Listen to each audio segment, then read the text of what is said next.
Ready to go.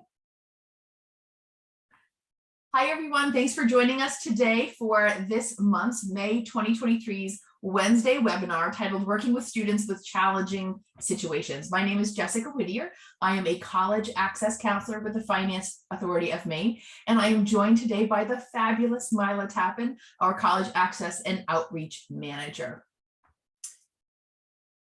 So we are going to cover this, sorry about that. We are going to cover this topic today and talk about a few different things when it comes to students with challenging situations. I know we've all worked with them several times, and sometimes the situations are a little more cut and dry, and sometimes they're a lot harder. So one thing that we are often dealing with at FAME and talking to students and families about is, who is my parent on the FAFSA form? So just answering that question sometimes can really help families. So we'll talk about that. We're also going to talk about the situations that are already built into the FAFSA.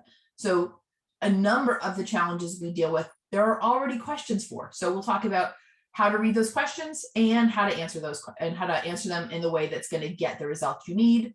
We're also going to talk about those unusual circumstances that are not addressed straightforwardly in the FAFSA form, and how colleges go about doing dependency overrides. So how a student or someone working with a student to try to help them through this process can communicate with colleges so that you could potentially not need to provide parent information on the FAFSA form.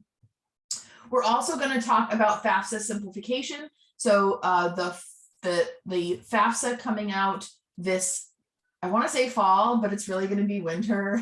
So the 24-25 FAFSA, which is changing because of FAFSA simplification, does have some interesting parts and pieces that it is brought about that can impact these situations. So we're going to talk a little bit about those as well. So first, let's talk about who's your parent. So in this situation, when it comes to the FAFSA form, there are really only three types of people who will be a parent on the FAFSA form for a student. That would be a student's biological parent, a student's adoptive parent, or a student's step parent if they are married to the biological or adoptive parent who the student is working with to file the FAFSA. So the way the question on the FAFSA goes is, you're going to file the FAFSA with the parent that, well, at least for the 20, currently it says who's got the parent that provides the most support. That's on the 23-24 FAFSA, the 24-25 FAFSA. So the next one coming out is going to say the parent that provides the most financial support, or provided the most financial support. So if the student is living with their biological parents, both parents live in that household, obviously it's going to be that household. If the student's biological parents have termination of parental rights, then you'll be filing with those adoptive parents if you've got them. And if there are, again, those step parents, you're only going to use them if the student is filing with a biological or adoptive parent that provides that most financial support, and that parent is married. Then you're going to include that step parent's information. That is the only situation where they would be included. So who's not your parent? And I think this is the more interesting part, because we absolutely have students who live in situations where they're not with any of those biological or adoptive parents. So who is their parent? So you are not a parent on the FAFSA if you are a foster parent. So there's a question that addresses that on the FAFSA form. And so those parents would not include their information, and the student would automatically be an independent student if they are in foster care. Legal guardians who have not adopted the student are not parents on the FAFSA form. So if you're a legal guardian, you've a court-appointed legal guardian of that student, then your information does not go on the FAFSA form. And in fact, that student would automatically be an independent student. And the more common one we see is relatives who have not adopted the student. So sometimes we have situations where students are living with family members, and sometimes for a really long time, maybe their entire life, they have lived with this family member, as their parent, but that relative, grandparent, aunt or uncle, has never formally adopted that student, then they are not a parent on the FAFSA form. So that one is not addressed quite the same way on the FAFSA. So we'll talk a little bit more about that. And then step parents who have not adopted the student and who would be the only person providing parental information. So in this scenario, you have a student who's living with a step parent who is no longer with that biological or adoptive parent that originally created the connection, right? So maybe they're divorced, maybe that other parent is deceased, or just separated. In that scenario, that step parent is not the parent on the FAFSA form, again, unless they have formally adopted that student. That would be not someone included. So that would be a special circumstance you would chat with your college about.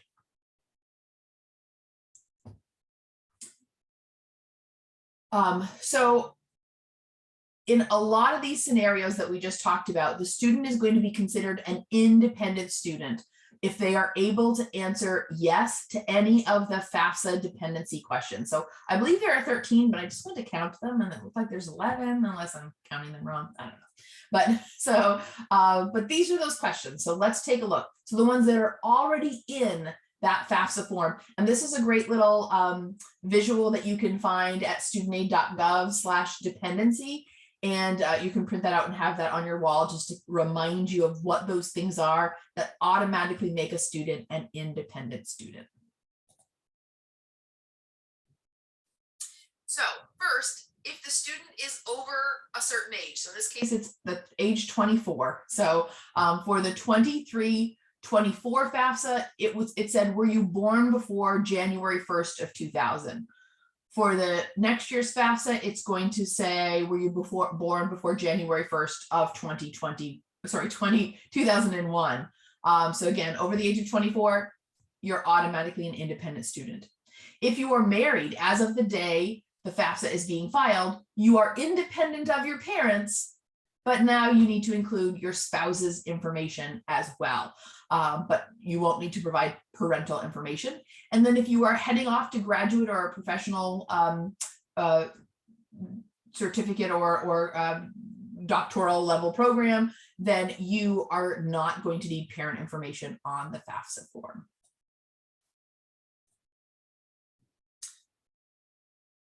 Then other questions that come up will be things like, do you have children? So does the student have dependents, children or dependents that rely on them? And in this scenario, the key to it is, does the student have a child or other dependent that they provide more than half of the financial support for? So if you have a student who's got a baby or a child and they live on their own in their own apartment, providing all of the support for that student, absolutely, they would answer yes to this question. And that would automatically make them an independent student. But sometimes we have students who have children young and are still living at home with their own parents. And so in essence, the grandparents are the ones providing the house and the lights and the food, and at least the majority of it. In that scenario, that student would still be, they'd have to answer no to this, and they would still be a dependent of their parents. I see the same thing with especially young folks who have children. Often the baby will live with mom and dad will not live in that scenario, because even though dad may provide some support, typically if you're providing the house and the lights and the heat and the food, that's going to be more than half of the support for that baby. But those can be things we can talk a little bit more about. Jess, the only thing, if I could just add, is yes, that absolutely.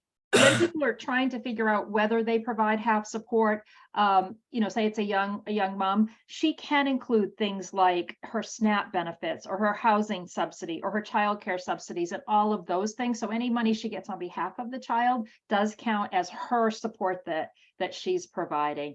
And then the other piece being that if an individual is pregnant, they can answer yes to this question as well. Excellent. Thank you for saying that. All right. The other scenario is other dependents. So this would be if a student has somebody else that they're responsible for. So maybe there's a student who is legally responsible for their parent or their grandparent inside their home. I've also seen where a student is, maybe even a younger student, is legally responsible for their younger children. So they've had guardianship placement of those their younger siblings for one reason or another. But again, if they are providing more than half of the support for somebody else other than their own dependent, they can answer yes to that question. It would automatically make them an independent student. And then we have some of the additional questions that are all on one page. So the first two on that page have to do with the military. So if you're on active duty military for purposes other than training. So in this scenario, National Guards and reserves would only answer yes to this question if they have been activated. So if they have been called up to active duty, then they'd be able to answer yes to this question. But if they've just gone to basic or done those first couple of trainings, and they're just doing the weekends, the 1 week in a month and 2 weeks a year, that's all considered training. It doesn't actually until you're activated. But also if you are a veteran, so that's going to be somebody who has been in the Army, Navy, Air Force, Marines, or Coast Guard, and was released under something other than dishonorable discharge. If you are an orphan, in foster care, or dependent or ward of the court. So again, not living with your parent, biological or adoptive, at any time since turning age 13. So that can mean at any point after turning 13, there was a point when you were in foster care or an orphan or a ward of the court. It could be that after that point, that situation changed and you were adopted, right? But because at any point after age 13, that event happened, you can click that you can answer yes to this question, and that will make that student an independent student. So in foster care at any time, a ward of the court at any time since turning age 13. Emancipated minors are automatically independent students on the FAFSA form. So are students who are in court-appointed legal guardianship. So the question asks, does someone other than your parent or step-parent have legal guardianship of you as determined by a court in your state of legal residence? So it has to be court-appointed. So you have to have worked with the court system for this guardianship. I have seen a scenario once that I worked with a family where mom and dad gave guardianship of their high school senior to an older sibling because that older sibling was living in another country and the student was going to visit them there, but they were coming back, right? That would not be court-appointed legal guardianship. That's just something you did with a lawyer to set up kind of more of a private guardianship situation. So it needs to be court-appointed legal guardianship. And then homelessness. And so this is the one that has always been a little bit tricky for students, because figuring out how to document this has been challenging in the past. But if a student has experienced homelessness at any point after July 1st of that year, then they can answer yes to this question. So you can get some more information about this by visiting studentaid.gov and looking up the student homelessness questions there. But ultimately, if you feel like you're in that situation where the student is not, where their living situation is, risky, or there is potential for it, or unsecure, I should say. So they're either definitely homeless and they're, you have really firm proof of it, but it could also be other things. So some of the firm proof would be if you can show that the school has identified that student as homeless through the school district's homeless liaison, so the McKinney-Vento liaison in your school district. If the director of an emergency shelter or transition housing program has worked with that student, the director of a runaway homeless youth center, And if you click on any of those, you are going to get the notification that the student is an independent student and not required to answer any questions about their parents. However, it does also ask you at that point, so you don't have to, but hey, do you want to anyways? Please tell your students to say no to this question to save themselves a whole lot of extra work. Jess, can I add one quick thing in? Absolutely. There was a Dear Colleague letter that came out in November. And in that Dear Colleague letter, it did add one more group that can verify whether a student is considered to be homeless. And that includes a trio in Gear Up directors or their designee. So that is actually in place now. But of course, the FAFSA had already been released. I love it when the federal government does stuff after the fact. But because the FAFSA had already been released, it is not a question that you can see here. But if a student is in a situation, and we're getting, to the end of this year, so probably not so much of an issue, but that is currently in place. So if you are working with a student and someone who was working with TRIO or Gear Up, I don't have Gear Up in Maine anymore, but could document their situation, then that is acceptable documentation, just like any of the other three listed here. And that question, of course, will show up, that option will show up on next year's FAFSA. On the new one. Great. So the other question, if you can't provide any of those, what I would consider more formal forms of documentation, but you still think that the student you're working with, their living situation is unstable. So there's a chance that they could be homeless. So maybe they're on someone else's couch, or they're living with somebody who is not their parents, because being at home with their parents would be maybe unsafe or just not going to work. So if that student is homeless or at risk of being homeless. So one of the scenarios I talk about is I have a student I worked with recently who lived with her boyfriend's family, and they're young. So she was not welcome back in her parents' home, but she felt like she wasn't homeless because she had a place to live. But if her relationship with this young man didn't work out, I said, where would you go? And her answer was that she had no idea. I would say that student is at risk of being homeless, right? So that would be a student who's in that situation. And she was working a full-time job and providing most of her support. So there were all kinds of pieces of evidence that would have backed up her in that situation. So whether you're homeless or unaccompanied, so not living in the physical custody of your parents. So if you believe that you meet the requirement, but you can't answer yes to any of those questions, it is still possible to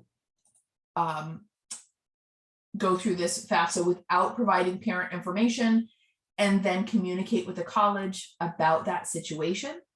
So a student can call the college, they can email the college. So I will say I'm a big fan of emailing because there's a paper trail, and the student can get help. So I have helped many a student write an email to a financial aid office explaining their situation. And so you guys can do that too. So it comes from the student, but they can have help kind of figuring out how to frame that email. So if you do not provide parent information on that FAFSA form, they'll give you some information about that. So the impact of not providing parent information is they're not at this point, they're not going to calculate your the EFC or next year the student aid index. So they're not going to give you a formal number. They're not going to run all they're not going to fully process your FAFSA form. But by communicating with the colleges can say, yes, the situation the student is in is valid, and then they can authorize on their end that FAFSA being completed and your EFC being generated. Anything else you want to add here, Mila? Nope, I'm good. Thank you. Good job. So again, the student must follow up the financial aid administrator, document that the financial aid administrator give the financial aid administrator the documentation that helps them to prove this. So that could be a letter from their school district or somebody from the school.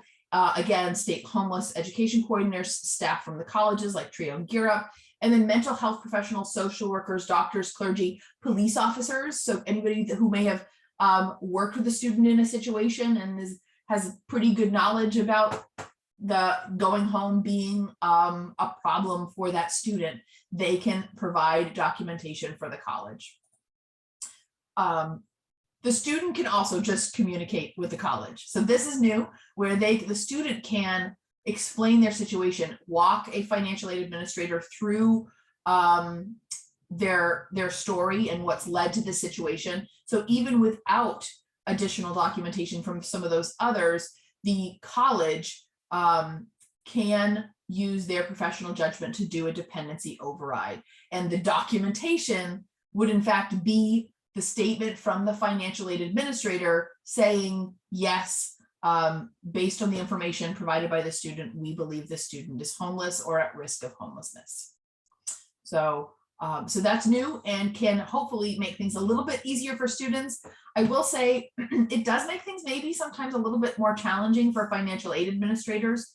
So if you can still provide an additional form of documentation, that's great. So for those of you that are here listening today, most of you are folks who could probably write a letter yourself for one of your students. So that would be something to consider in the situation. But if a student doesn't have that, they can still communicate with the colleges on their own, and the college can use the information that the student provided.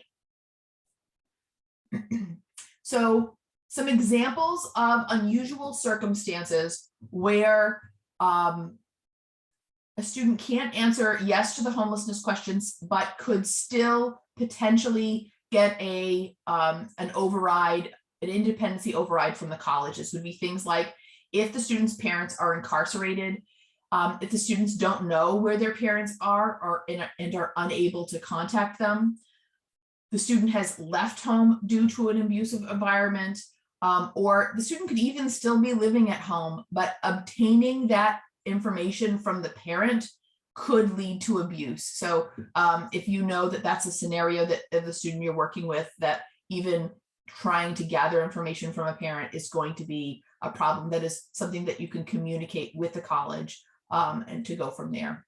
This is especially true if the student needs to live on campus, so they need to get out of that house to make living, going to college a possibility. Situations that are not unusual circumstances for the FAFSA form. So just because the parent doesn't want to provide the information on the FAFSA doesn't mean that you're going to get an override. If parents are refusing to pay for college, that does not make you an independent student. If the parent does not claim the student on their income taxes, again, does not automatically make the student an independent student. There'll have to be other things involved there. And just because the student does not live with their parents doesn't mean that they're an independent student. So I do have students who will move out of their parents' house into an apartment with some friends and say, I'm an independent student, unfortunately, until you're 24, or can prove one of those other situations, you're still going to be a dependent of your parents if going back home is still a possibility.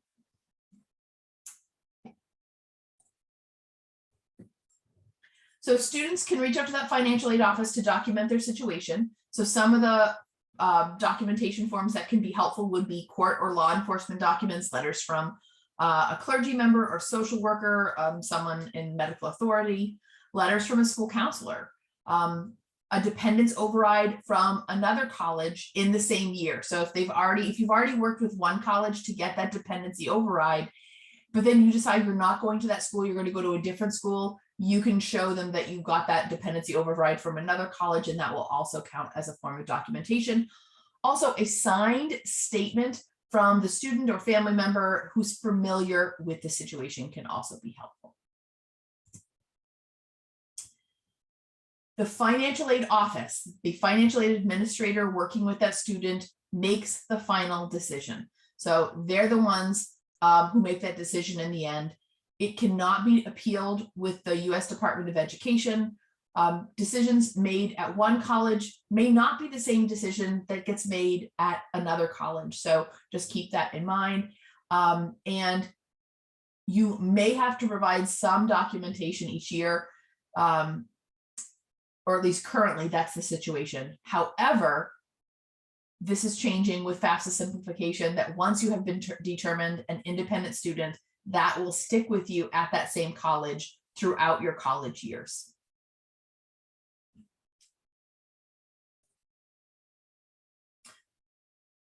So if a student is filing their FAFSA form and they are not providing parent information on the form, and they do not have an unusual circumstance.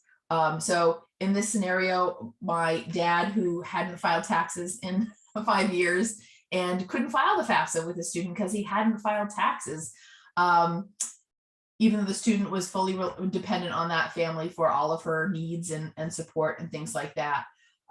So that student would end up in a situation where they could still fill out the FAFSA form, but they are only going to qualify for an unsubsidized student loan only. So it limits what they qualify for. And so if at all possible, we encourage students to work with their parents to try to figure these things out before senior year.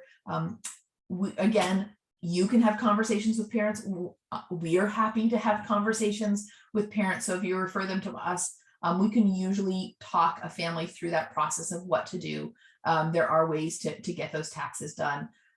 So just know that it's not impossible, but if the student is in that situation and it's not moving forward, they can at least get those unsubsidized student loans. And Jess, if I could just add one thing. Yes.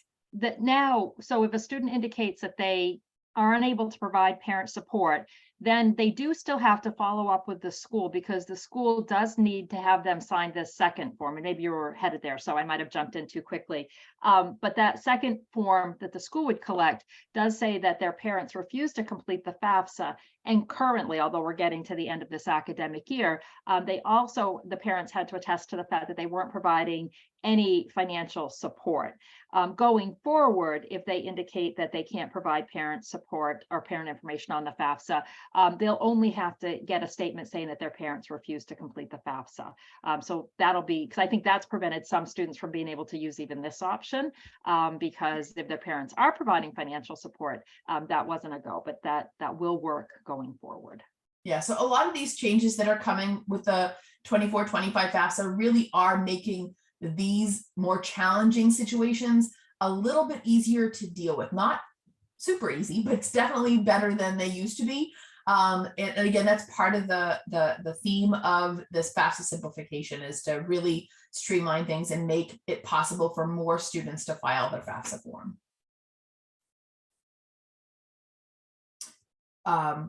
Yep, so they'll choose to, I don't have special circumstances and I'm submitting my FAFSA form without my parent information to apply for the unsubsidized loan only. So that's one of the screens that will come up. All right, so now let's talk about those changes coming with the FAFSA. So the changes to the 23, it'll be the 24-25 FAFSA, sorry. No, actually, these are in place now. Oh, these are the ones that are here now. Yes. Okay. Yes. So this is part of that same Dear Colleague letter, which we can send in the follow-up that the feds released in November.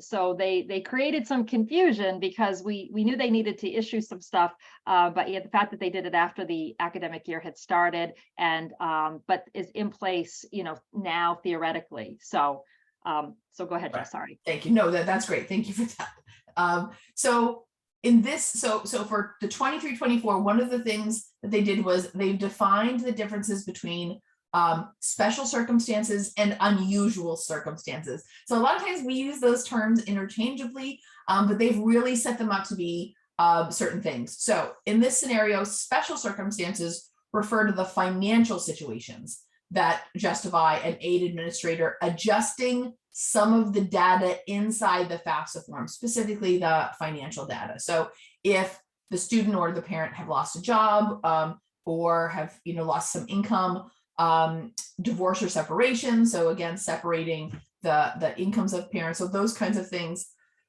that have to do with financial situations.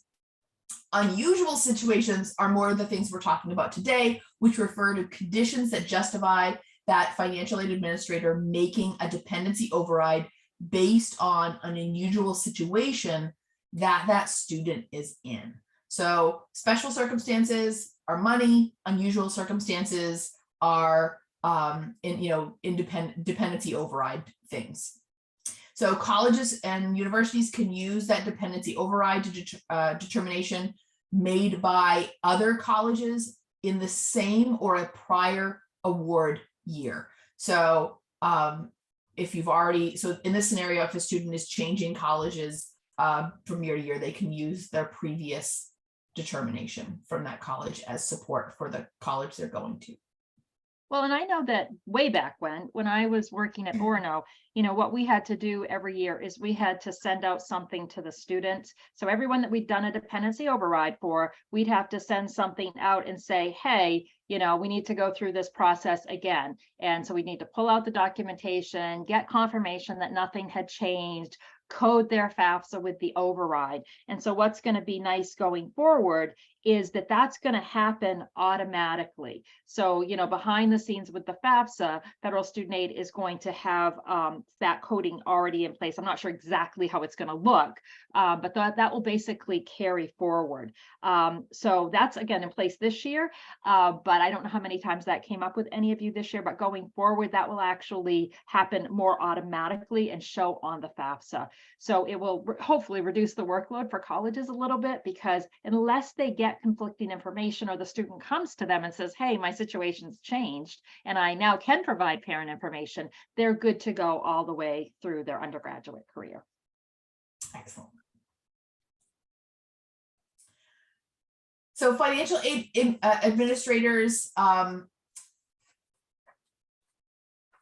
also had some changes to do with their professional judgment with renewal applications. So again, this is where they're going to be able to use students who have already been deemed homeless or in foster care. They're going to have carry forward, and they're pre-populated so that they're not having to re-answer these questions over and over again on the FAFSA form.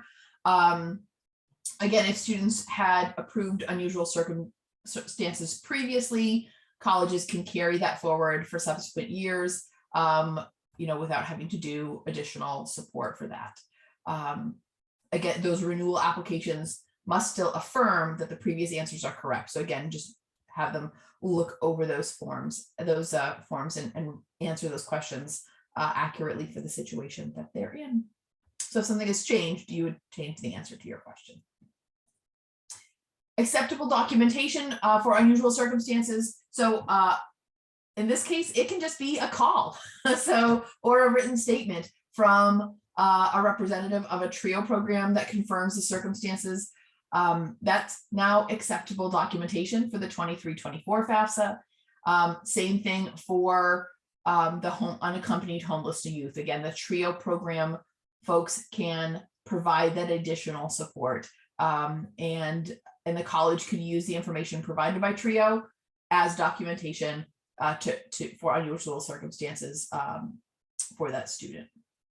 I think one thing that, this is going to feel a little uncomfortable. I know we have some financial aid people on the call, and I know we have a lot of other people that, work with students who are working with financial aid offices, and this going to a documented call is a really big deal. Living in the world of financial aid for a long time, everything was document. And so, because you get audited every year, so colleges tended to be very cautious, and when they would do a dependency override or something like that, of wanting to have, that outside third party provide something in writing. So this documented call idea is a little bit new, and I'm guessing it's going to take financial aid offices a little while to become more comfortable with the fact that they can just have that conversation, make notes, make sure it's in the file, and that is considered acceptable documentation. And like we mentioned earlier, we'll include that Dear Colleague letter just in case you haven't seen it, because I know as a financial aid person, I'd want to see that in writing because it is so different from what we're used to. And I think for school counselors and others, if sometimes it seems like there is a lot of documentation that's typically been required in the past, that is the case. But what we're seeing is the feds are seeming to trying to strike a balance between making sure that cases are, legitimate and documented, but also not preventing students that are struggling to get that documentation, but are in these really unusual circumstances from being able to pursue education. So yes, that's kind of where things are at. We're definitely in a period of transition a little bit, I think. Yeah, and I think we're going to be learning a lot as we get through this next year and as folks are using these new changes and getting comfortable with them. We saw this, every time the FAFSA has made a change, it's taken a little while for us to adjust. So we're excited to learn again how see how colleges are going to adapt to this as well. And so anything we can do to help along the way, certainly reach out, and we're happy to answer questions or talk to other members of your team to support you in moving forward. All right, so changes for the 24-25 FAFSA. So provisional independence. So this is a new process for students with unusual circumstances who cannot provide that parent information on the FAFSA. So again, they would complete the FAFSA as an independent student, and that final documentation is subject to, the final approval is subject to documenting that with the school. So in this situation, the student aid index, so the change from our expected family contribution, will be calculated. So the student is going to see on their FAFSA form, even if they haven't provided parent information and haven't yet shown that documentation or those formal forms, they are going to see their student aid index number, and they're going to see what they would qualify for in federal student aid. They'll also have access to their student aid report. Students with an approved unusual circumstance will again carry forward for subsequent years as long as that circumstance has remained unchanged. So if things stay the same, there's carry forward. The student doesn't need to jump through the hoops again for each year. And I think one of the important things about the fact that the SAI will be calculated and students will know whether they're eligible for a Pell Grant is, I think that, when a student in the past knew they had or believed they had unusual circumstances, had conversations about, maybe talking with the school, but when they filed their FAFSA and it didn't show them their eligibility, and like it does all of the other students, I think there are some students that probably, just stopped pursuing the process. And so I think the hope with this change is that these students who are in these already really difficult, unusual circumstances will go ahead, they'll get their FAFSA filed, they'll see that they potentially are eligible for a Pell Grant, and hopefully that will encourage them to go through the rest of the process and be in touch with the schools. And on the other side of things, schools are experiencing some additional requirements on their end. So schools are going to have to be more proactive, and they need to be reaching out to these students to connect with them and let them know what is needed. And they have to do that within a certain time frame, where some schools, not because they didn't want to, but just because they were often super busy, might not have ever taken the step of reaching out to the students. They're going to have to going forward. So I think that'll help too. Again, trying to make this entire process a little bit easier for the student. Unfortunately, as we see it getting easier for the student, we totally understand that this, for a lot of our financial aid administrators, means additional work. So we feel for you. Thank you for everything you do. Awesome. So I know we answered a lot of questions as we went along, but any questions right now that you can go ahead and put them in chat. Anything that we haven't answered yet, Mila, from folks? Nope. I threw a few things in the chat. We didn't have a lot of questions, just a couple. So we're here, and we'd love to see if you have other questions, either about what's already in place or what's changing. And and if you don't have them today, you can reach out anytime with them. And I'll just say very briefly before we do close today, we'll just hold tight for a few more minutes to see if you have any questions, is that the Wednesday webinar in June is going to be on FAFSA simplification. So we talked a little bit about some of the FAFSA simplification changes as they relate specifically to unusual circumstances and professional judgment. But going forward, we will do that webinar in June that will talk about a whole variety of changes coming as a result of FAFSA simplification. So I hope you'll join us for that. We'll send the invite out 2 weeks ahead of the webinar like we usually do. did see a question. Yeah, so the question from Nancy is just talking about requesting documentation from the main court system. So if you've had to work with a student to request documentation, how did it go? I have not done that before. Have you, Mila?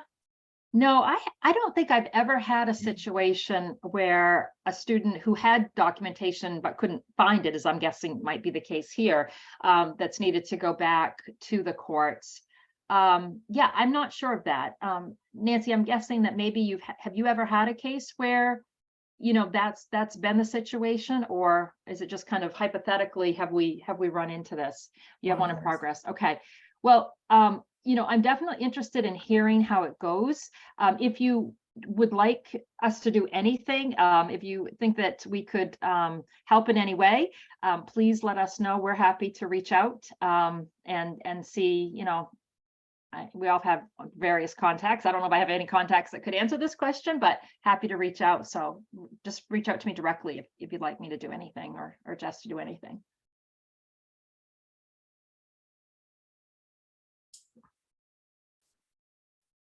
All righty. Well, I'm going to go ahead and stop recording. So we'll stay on for a minute more just in case people want to chat a little bit further, but I'm going to go ahead and wrap up the recording.